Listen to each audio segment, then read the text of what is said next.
Workplace toxicity. The red flags. Everyone should know. Have you ever driven to work and thought, maybe it's not the job, maybe it's the people? Or maybe you've heard someone say, every workplace is toxic. But is that actually true? Today we're breaking down what workplace toxicity really is, how to recognize it, the most common types, and most importantly, how to protect yourself without losing your sanity. Let's get into it. What is workplace toxicity? A toxic workplace isn't just a stressful workplace. Every job has deadlines, difficult customers, and bad days. A toxic workplace is different. It's a culture where unhealthy behaviors become the norm instead of the exception. When disrespect, manipulation, fear, or favoritism happen so often that people start expecting it, you've crossed into toxicity. And here's the scary part. Most toxic workplaces don't start out looking toxic. They usually begin with small behaviors everyone is told to ignore. Type 1.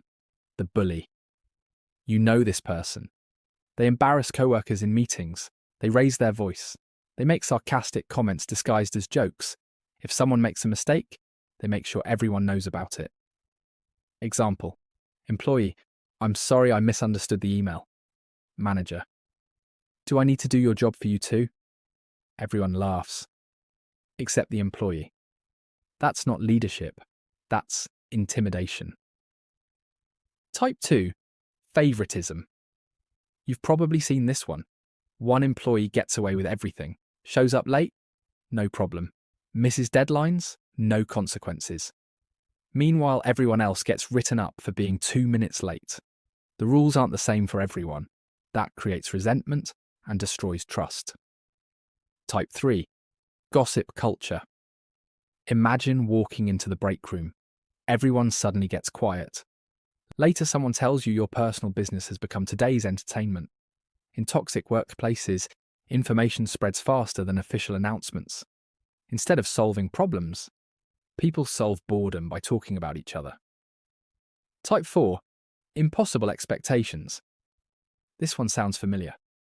Can you stay late? Can you come in on your day off? We're short-staffed. We're a family. Being a team player is one thing. Being expected to sacrifice your personal life every week is another. If saying no makes you feel guilty, something is wrong. Type 5. Micromanagement. Imagine someone standing behind you, watching every click, correcting every email, questioning every decision.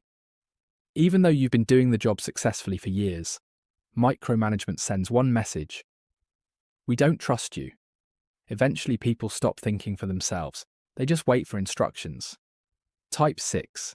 Fear-based leadership. Have you ever worked somewhere people whispered before speaking? Where nobody questioned management?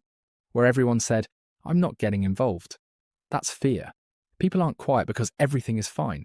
They're quiet because they're protecting themselves. Type 7. No accountability. This might be the biggest warning sign. Problems get reported. Nothing changes. Bad employees stay. Great employees leave. Management keeps saying, we're looking into it. Months later, the same behavior continues. When nobody is held accountable, the toxic people become the culture. How do you avoid becoming part of it? First, don't participate in gossip. If someone starts talking about another coworker, change the subject, or simply excuse yourself. Second, document everything. Keep emails, write down dates, save important conversations. Documentation protects facts. Memory doesn't. Third, set boundaries. You can be helpful without being available 24 hours a day. Fourth, stay professional. Don't let someone else's behavior change yours. People notice consistency. Eventually, so does management or your next employer. Finally, know when it's time to leave. Not every workplace can be fixed. Sometimes the healthiest career move is finding a healthier environment. Final thoughts. Here's something worth remembering. A difficult job isn't always a toxic job, and a nice office doesn't always mean a healthy culture. Pay attention to patterns. Ask yourself, do people feel respected? Can mistakes be discussed without humiliation?